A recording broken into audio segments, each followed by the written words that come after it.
Halo Sobat Cuan, kembali lagi di episode keempat, Buy or Buy. Nah Sobat Cuan, gimana nih kabarnya? Meskipun market akhir-akhir ini lagi panas nih, semoga aja Sobat Cuan tetap tenang dan gak terbawa suasana. Nah sebelum lanjut lagi, kenalan dulu yuk dengan kami bertiga. Aku sendiri Bayu. Aku Abi. Dan aku Dharma. Kami dari Divisi 2 Bidang Aset Manajemen. Oke, Sobat Cuan sekalian. Jadi di video kali ini, kami bakalan kupas 3 emiten nih dari sektor yang sama, yaitu komoditas. Jadi di sini kami akan bahas, yaitu dari segi teknikal, fundamental, dan juga makronya. Gimana nih, Abi, Dharma, udah siap belum? Let's go! Eksekusi. Emiten pertama, AADI. Adaro Andalan Indonesia. Buy or buy. Siap? 1, 2, 3. Wah, Baru mulai udah beda aja nih, Wi. ya lagi.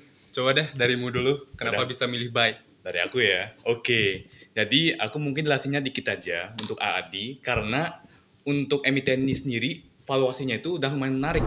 Coba aja dari PR-nya itu dulu. 6,3. PBV 1,43. Itu sudah menandakan bahwa saham ini termasuk murah di sektor energi.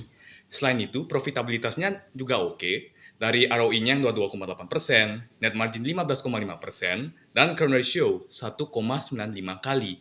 Ini sudah mengindikasikan bahwa sahamnya ini memiliki keuangan yang bagus dan utangnya itu ya masih cenderung rendah juga. Untuk di IR-nya juga 0,56 kali yang menandakan itu.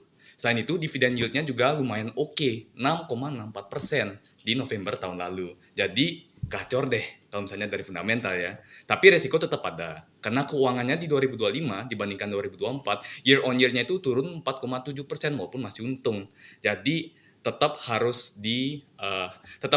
dilihat juga ya guys untuk AAD ini. Tapi untuk batu bara itu sendiri juga, ngomong-ngomong soal makronya AAD ini juga termasuk bagus. Permintaan global untuk batu bara sejauh ini ada di sekitaran 8,7 miliaran ton, di mana setiap tonnya itu seharga 100 sampai 150 US dollar. Nah, tapi untuk produksi domestiknya juga dikendalikan lewat RKAB 2026 yang memangkas kuota produksi hingga 70% sebagai upaya menstabilkan harga batu bara global tersebut. Jadi, saat ini AAD menawarkan valuasi yang murah, dividen yang gede, dan juga makronya masih mendukung. Itu sih untuk fundamental. Oke, sekarang mungkin untuk teknikal nih, kenapa bisa beda, Dar? Aku juga penasaran sih, jujur aja ya. Oke, jujur Bi, dari penjelasan fundamentalmu tadi, aku nggak heran kenapa sih dari fundamental itu bisa buy. Tapi, kalau kita lihat dari teknikal nih Bi, kenapa aku bisa milih sell? Kalau kita lihat sekilas, AAD udah mengalami penurunan sekitar 30% dari April 2026.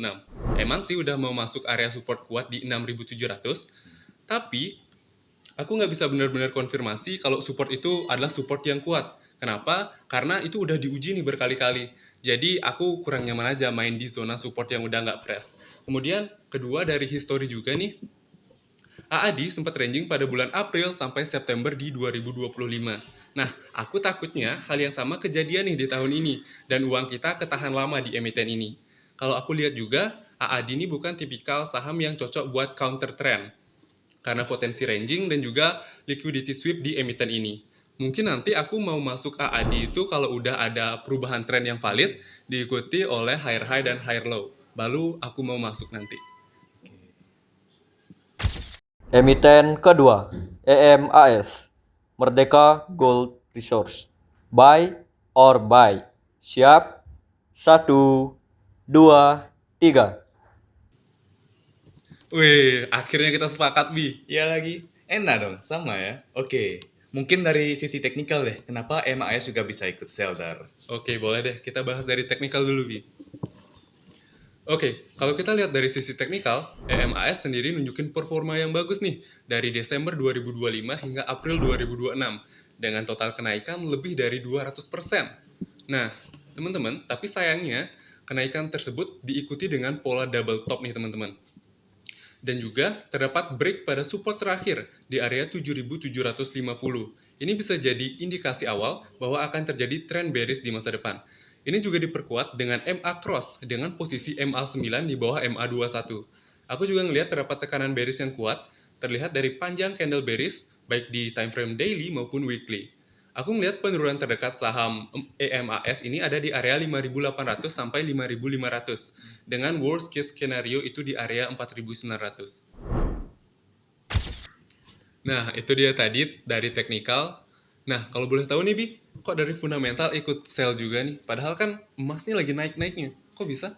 Iya sih, oke. Mungkin dari fundamental itu kenapa sell itu mungkin aku tambahin dikit aja ya. Walaupun aku akui tadi dari teknikal kan sudah banyak dijelasin, tapi dari fundamental ini memang masih termasuk saham yang anak kemarin sore. Dan wajar buat para sobat cuan di rumah itu kalau mau invest itu masih spekulatif.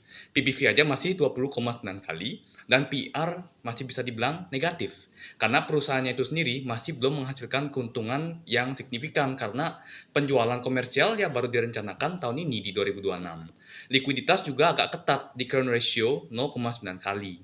Jadi secara fundamental saat ini masih belum ada yang bisa kita pegang.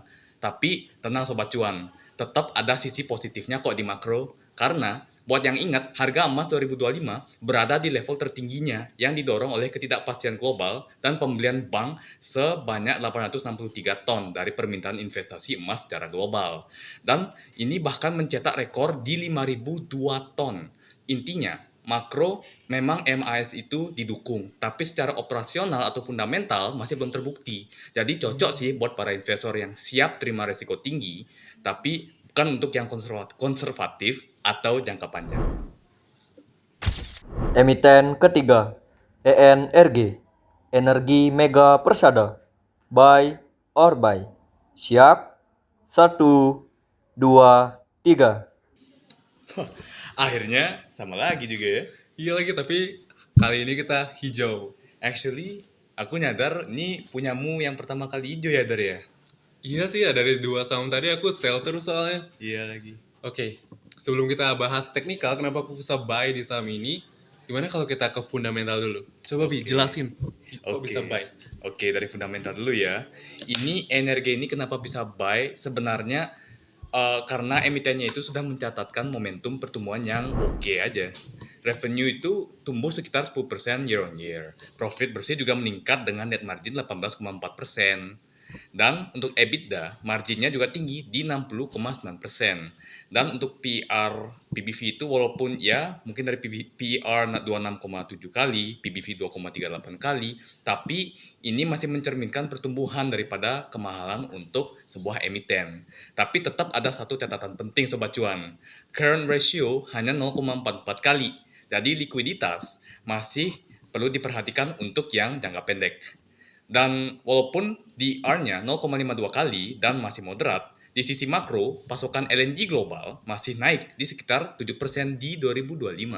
Dan permintaan gas, walaupun masih di bawah 1%, pasar masih belum seimbang sehingga harga gas masih relatif lumayan tinggi.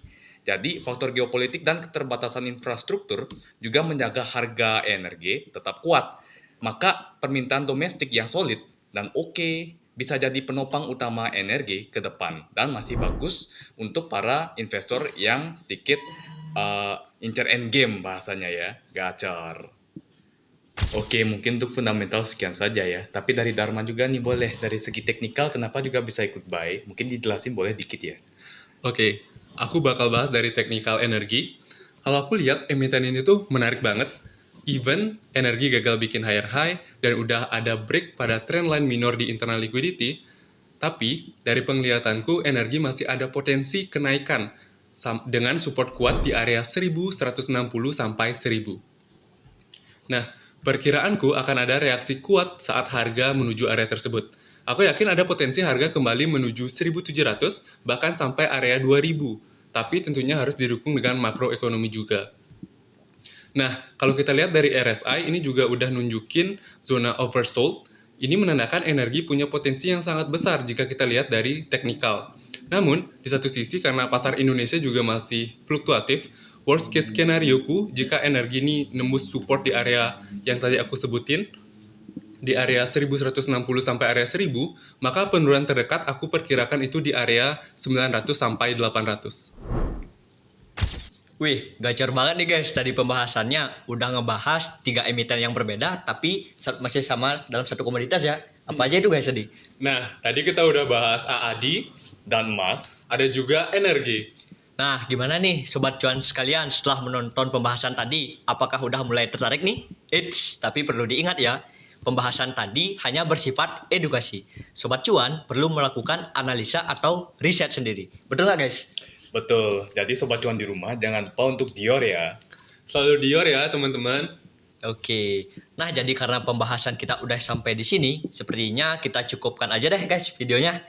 Oke, jadi semoga pembahasan tadi dapat menambah sudut pandang Sobat Cuan dalam melihat market.